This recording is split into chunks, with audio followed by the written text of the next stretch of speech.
Today I want to talk about extending ascii.anm. Now, ascii.anm is the ANM file that is used to render ASCII strings or ascii.anm strings. Now, what is an ascii.anm string? Let me show you.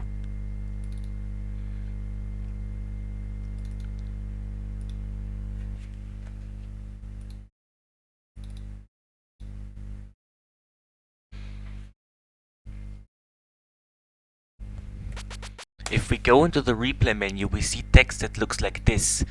Now, what renders this text is completely separate from what renders this text. What renders this text are the GDI text output functions of the Windows API. They use real system fonts in order to render this. But these characters, they do not belong to any font on the whole system. They're characters from a font that's soon put into an image like this, and the game just pulls these characters out of here and paints them and puts them on the screen. So while with while with this text, it's pretty easy to make it display any Unicode character you want, because you just load in a different font and use the Unicode text output functions. Here you would have to add stuff to this image. So how do you do that? Well, we first have to know how this image works. So every character here has a sprite ID in the specification for this ANM file. Like this character, for example, this is the space, it has sprite ID 0, and sprite ID 0 is the area at position 00 that is 28 wide, 28 high in ASCII 1280.png. This would be this spot. Sprite 1 exclamation mark is here.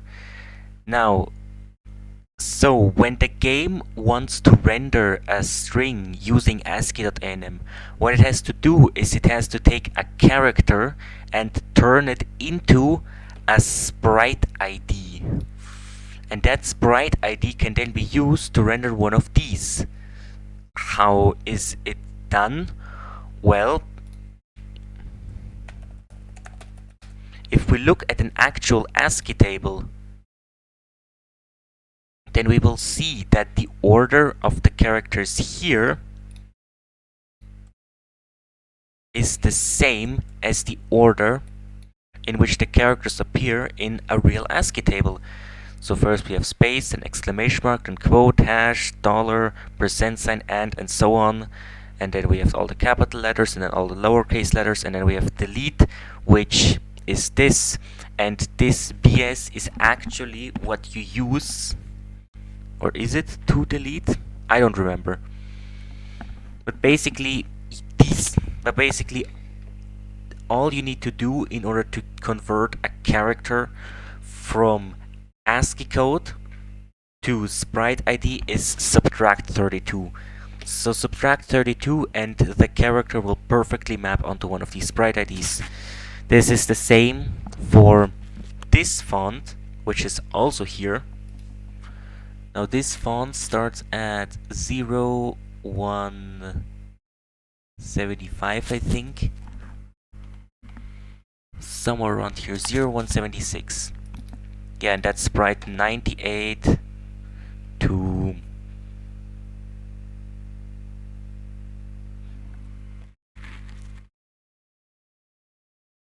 yeah, that's sprite 98 to 193.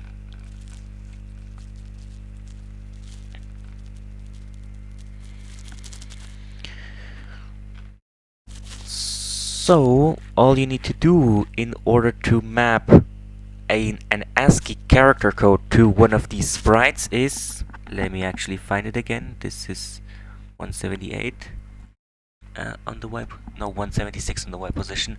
All you need to do is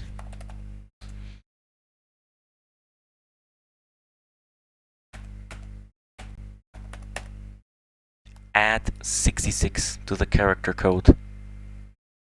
So if you just add 66, then you perfectly map an ASCII character code to one of the sprite IDs here. But then we have a font like this one, where if you just add a numerical constant to the character code, then that will give you a good result for the numbers 0 through 9. If I could find them here for these character codes, that would give you a good result. But then after 9 we have slash, which is obviously not here in the real ASCII table, and slash is here, then dot, which is here, then S, and then X. Now you might think that these might have a lower sprite ID than this, so let's actually check. This is at around 184. Is that right? No, 284.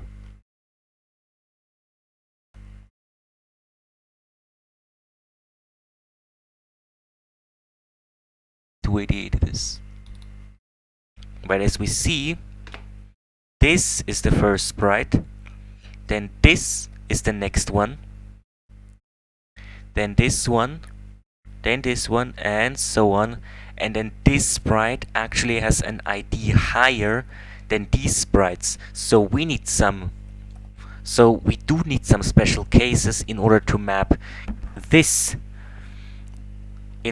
slash to this sprite ID when we use this font. Same applies for the dot, for S, and for X, and for comma. And we have to do the same, and we have to do a lot more special cases with this font, where again we have at around position 320 vertically. This is the first one, then this comes after, then this, then this, then this, and so on, and then this comes after all of these. So therefore, we can't just add a numerical constant to convert an ASCII code to the sprite ID. We need some special cases in order to convert the slash character to this one. Same for colon, and for dash, and for X, and for percentage.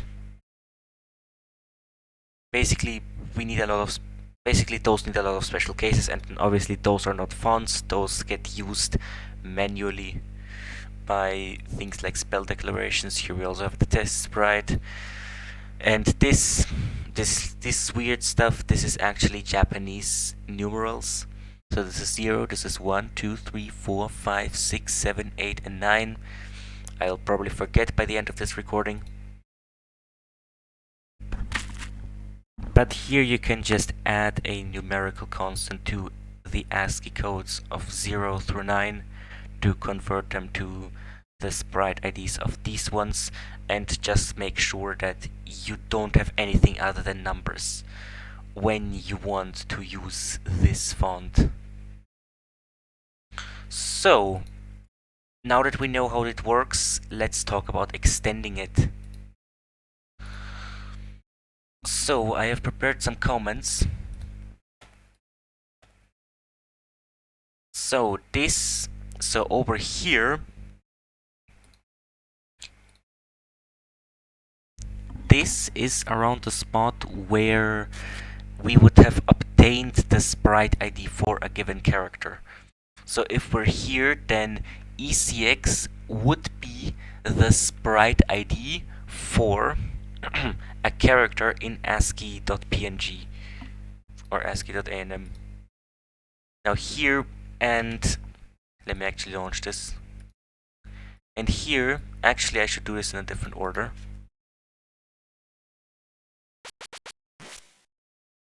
Okay, let's start from the beginning. Here we begin the string rendering, here EDI. Here EDI contains the string that we are trying to render. Then we loop through the string, and here we have in ECX the sprite ID for a character. Now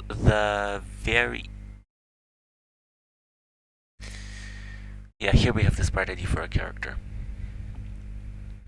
and CL is dot. So for the dot character, the sprite ID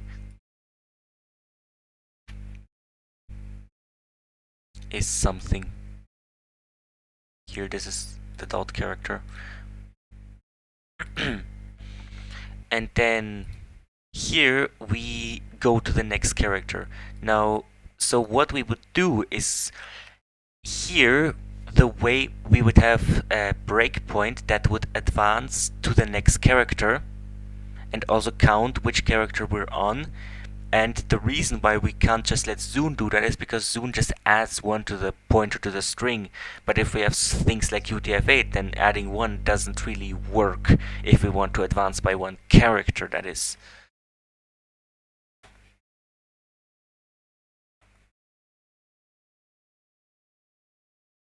Now here, where we have obtained the sprite ID for the character,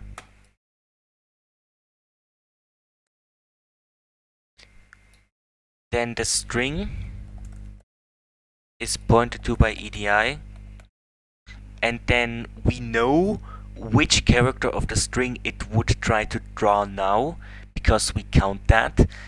And then what we would do is we would get the Unicode code point we would get the Unicode code point of the character that it's trying to draw now, and we would write into the ECX register a sprite ID. Now, which sprite ID would we draw? Well, we would take this image, we would extend it,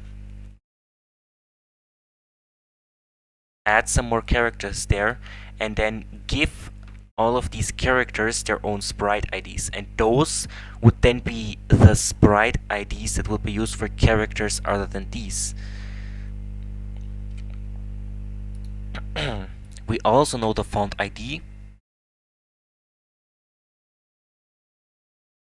It's in the EDX register, and those would be, and that would be the information that we would need in order to actually do this.